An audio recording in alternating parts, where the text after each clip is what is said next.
दोस्तों, हेलीकॉप्टर को उड़ते हुए देखना किसे अच्छा नहीं लगता। बचपन में जब आसमान में उड़ते हुए हेलीकॉप्टर की आवाज सुनाई देती थी, तब हम भागकर घर से बाहर निकलते थे और उसे तब तक उड़ता हुआ देखते थे जब तक वो दिखाई देना बंद ना हो जाता। आज भी हम जब किसी हेलीकॉप्टर को उड़ता हुआ देखते हैं तो मन में ये सवाल जरूर आते हैं कि आखिर इतने वजन वाला हेलीकॉप्टर हवा में उड़ता कैसे है। हेलीकॉप्टर कितना महंगा होगा? हेलीकॉप्टर में कितने लोग बैठ सकते होंगे? पायलट को रास्ता कैसे पता चलता होगा? हेलीकॉप्टर कितनी ऊंचाई तक उड़ सकता है? कैसे हेलीकॉप्टर बीच हवा में एक जगह मंडरा लेता है और पायलट्स इसे कैसे मोड़ते हैं? दोस्तों, आज के इस वीडियो में हम खास इन्हीं विषयों पर चर्चा करेंगे और जानेंगे हेलीकॉप्टर के हवा में उड़ने के पीछे के विज्ञान के बारे में, जिसे जानने के बाद आपको हेलीकॉप्टर के उड़ान से संबंधित सभी सवालों के जवाब एक ही जगह पर मिल जाएंगे। तो चलिए शुरू करते हैं और जानते हैं हेलीकॉप्टर उड़ता कैसे है। दोस्तों, हेलीकॉप्टर एक तरह का एयरक्राफ्ट है जो उड़ने के लिए रोटेटिंग विंग्स का इस्तेमाल करता है, जिन्हें ब्लेड्स कहा जाता है। एरोप्लेन के विपरीत हेलीकॉप्टर के विंग्स इंजन की मदद से रोटेट करते हैं, जो हेलीकॉप्टर की उड़ान को संभव बनाते हैं। अपने रोटेटिंग या स्पिनिंग ब्लेड्स की मदद से हेलीकॉप्टर वो सब कुछ कर सकता है जो हवाई जहाज से संभव नहीं है। दोस्तों, किसी भी ऑब्जेक्ट को उड़ान भरने के लिए एक अपवर्ड फोर्स की जरूरत होती है, जिसे लिफ्ट कहा जाता है। इस लिफ्ट को विंग्स द्वारा जनरेट किया जाता है। यहाँ विंग्स लिफ्ट पैदा करने के लिए बर्नौली प्रिंसिपल के आधार पर काम करते हैं। बर्नौलीज प्रिंसिपल बताता है कि कैसे हवा की स्पीड और हवा का प्रेशर एक दूसरे से संबंधित है। जब स्पीड बढ़ती है तो प्रेशर घटता है और जब स्पीड घटती है तो प्रेशर बढ़ता है। विंग्स को कुछ इस तरह से डिजाइन किया जाता है कि उनके ऊपर का भाग कर्व्ड होता है जबकि नीचे का भाग फ्लैट होता है। विंग्स की इस शेप को एयरफॉयल कहा जाता है। पंखों का यह शेप अपने ऊपर से गुजरने वाली हवा की गति को नीचे से गुजरने वाली हवा के मुकाबले बढ़ा देता है, जिससे ऊपर की हवा का प्रेशर कम हो जाता है और नीचे की हवा का प्रेशर बढ़ जाता है, जो विंग्स को ऊपर उठने में मदद करता है। दूसरा, यहाँ Newton's third law of motion भी काम करता है। विंग्स आगे से कर्व्ड होने के साथ साथ पीछे की तरफ झुके हुए भी होते हैं। हवा तेज गति से कर्व्ड सरफेस से टकराने के बाद नीचे की तरफ जाती है। साथ ही विंग्स के नीचे फ्लैट हिस्से से टकराने वाली हवा भी नीचे की तरफ बहती है।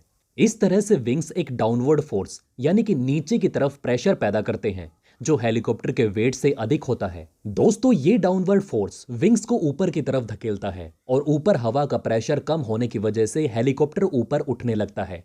यहाँ हेलीकॉप्टर के रोटेटिंग विंग्स ठीक वैसे ही लिफ्ट जनरेट करते हैं जैसे एरोप्लेन के विंग्स करते हैं। दोस्तों, किसी भी हेलीकॉप्टर को हवा में फॉरवर्ड, बैकवर्ड, लेफ्ट या राइट चलाने के लिए सबसे महत्वपूर्ण भूमिका रोटेटर ब्लेड्स की होती है। पायलट के पास 5 बेसिक मूवमेंट और स्टीयरिंग कंट्रोल होते हैं, जिनमें 2 हैंड लीवर जिन्हें कलेक्टिव और साइक्लिक पिच कहा जाता है, एक थ्रोटल और 2 फुट पैडल्स शामिल होते हैं। पायलट को उड़ाने के लिए इन अलग अलग कंट्रोल्स के बीच एक कॉम्प्लेक्स इंटरप्ले शामिल होता है, इसलिए इसे उड़ाने के लिए ऐसे स्किल और कंसंट्रेशन की आवश्यकता होती है। हेलीकॉप्टर को हॉरिजेंटली फॉरवर्ड, बैकवर्ड, लेफ्ट या राइट में मूव कराने के लिए साइक्लिक पिच द्वारा घुमाते हुए ब्लेड्स में से चुनिंदा ब्लेड्स के एंगल को बदला जाता है। उदाहरण के लिए, अगर हेलीकॉप्टर को बाएं तरफ मूव करना है तो दाएं तरफ के ब्लेड्स के एंगल को बढ़ा दिया जाएगा, जबकि बाएं तरफ के ब्लेड्स का एंगल कम रखा जाएगा।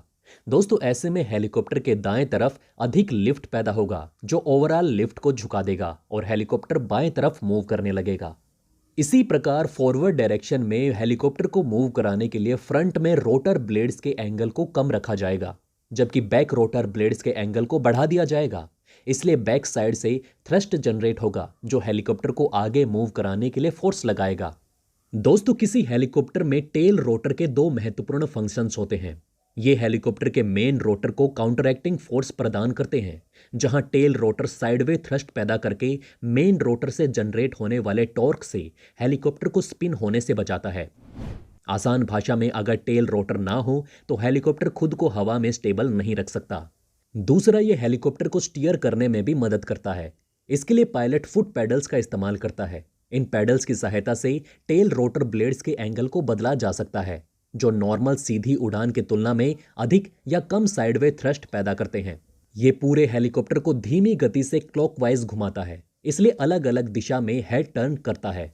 जिन हेलीकॉप्टर्स में टेल रोटर्स नहीं होते, उनमें फुट पैडल्स की सहायता से सिलेक्टिव विंग्स के एंगल को चेंज करके ही दिशा चेंज की जाती है। दोस्तों जैसे ही रोटर ब्लेड्स घूमना शुरू करते हैं, उन पर लगे एयरफॉइल्स हेलीकॉप्टर के वजन पर काबू पाने के लिए लिफ्ट जनरेट करते हैं और हेलीकॉप्टर ऊपर उठने लगता है। अगर लिफ्ट को वजन से अधिक बढ़ाया जाता है तो हेलीकॉप्टर ऊंचा उठने लगता है। लिफ्ट को घटाया जाता है तो हेलीकॉप्टर नीचे आने लगता है।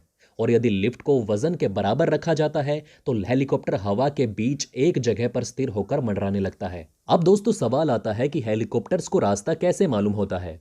दोस्तों पुराने समय में पायलट्स रास्ता पता लगाने के लिए एयरक्राफ्ट की खिड़की से बाहर देखते या खगोलीय नेविगेशन का सहारा लेते।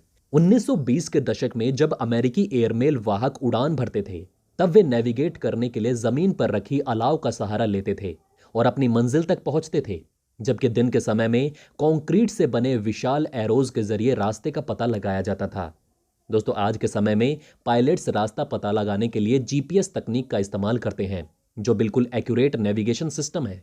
जीपीएस बिल्कुल स्पष्ट और निश्चित सैटेलाइट डाटा पर आधारित होता है, जहां गलती होने के लिए कोई चांसेस नहीं होते। इसके इस्तेमाल से पायलट एयरक्राफ्ट में लगे जीपीएस डिस्प्ले पर स्पीड, डायरेक्शन, वे पॉइंट्स से डिस्टेंस तक का बिल्कुल एक्यूरेट डाटा प्राप्त करते हैं। अब दोस्तों जानते हैं आखिर हेलीकॉप्टर में कितनी सीट्स होती हैं। दोस्तों किसी भी हेलीकॉप्टर में कम से कम 2 सीट तो होती ही हैं। कुछ बड़े हेलीकॉप्टर्स में 6 से 7 या इनसे भी अधिक सीटें हो सकती हैं। अब आखिर जानते हैं हेलीकॉप्टर की कीमत कितनी होती है। दोस्तों दुनिया भर में लोकप्रिय कंपनी रॉबिन्सन औसतन $1.68 मिलियन यानी कि तकरीबन 12.33 करोड़ रुपए के हेलीकॉप्टर प्रदान करती है, जो बाकी कंपनियों के मुकाबले सबसे कम कीमत है। अगस्ता कंपनी के हेलीकॉप्टर की औसतन कीमत $21 मिलियन यानी कि करीब 1.54 अरब रुपए से अधिक है। भारत में महिंद्रा कंपनी के सिंगल सिलेंडर इंजन वाले हेलीकॉप्टर की कीमत 4 करोड़ रुपए के आसपास है। दोस्तों वहीं दूसरी हेलीकॉप्टर मैन्युफैक्चरिंग कंपनी बेल द्वारा तैयार किए गए सिंगल सिलेंडर इंजन हेलीकॉप्टर की कीमत 5 से 10 करोड़ रुपए के बीच है और 4 सिलेंडर इंजन हेलीकॉप्टर की कीमत 15 से 20 करोड़ रुपए के बीच आती है। अब जानते हैं दोस्तों हेलीकॉप्टर कितनी ऊंचाई पर उड़ता है। दोस्तों हेलीकॉप्टर कितनी ऊंचाई पर उड़ान भर सकता है, यह इसके इंजन पर निर्भर करता है। इंजन जितना अधिक शक्तिशाली होगा, रोटर उतना अधिक लिफ्ट पैदा करेगा। टरबाइन इंजन हेलीकॉप्टर 25,000 फीट तक की ऊंचाई पर उड़ सकते हैं, लेकिन अधिकतम ऊंचाई जिस पर हेलीकॉप्टर हवा में स्थिर रह सकता है वो बहुत कम है। उदाहरण के लिए अगस्ता A109E हेलीकॉप्टर जमीन से 10,400 फीट की ऊंचाई पर मंडरा सकता है। अब जानते हैं दोस्तों हेलीकॉप्टर की स्पीड कितनी होती है। दोस्तों एक सामान्य हेलीकॉप्टर 160 माइल्स प्रति घंटा यानी कि तकरीबन 258 किलोमीटर पर आवर की रफ्तार से उड़ सकता है। द यूरोकॉप्टर X3 हेलीकॉप्टर लगभग 267 माइल्स प्रति घंटा यानी कि 430 किलोमीटर पर आवर की रफ्तार से चल सकता है। अब दोस्तों आप हमें कमेंट सेक्शन में बताइए कि क्या आपको ये बातें पहले से पता थी। अगर नहीं तो इनमें से कौन सी बात आपको सबसे ज़्यादा इंटरेस्टिंग लगी। तो दोस्तों हमारे इस वीडियो में हमने आपको बहुत सी बातें बताने की कोशिश की। अगर आपको हमारी ये कोशिश अच्छी लगी तो प्लीज़ लाइक करें हमारे इस वीडियो को और इसी तरह की और जानकारी पाने के लिए सब्सक्राइब करें हमारे चैनल को। जितना हो सके इस वीडियो को शेयर करना ना भूलें। दोस्तों बने रहिए हमारे साथ। जल्द से जल्द हम फिर आपके सामने होंगे एक और नए इंटरेस्टिंग टॉपिक के साथ। धन्यवाद।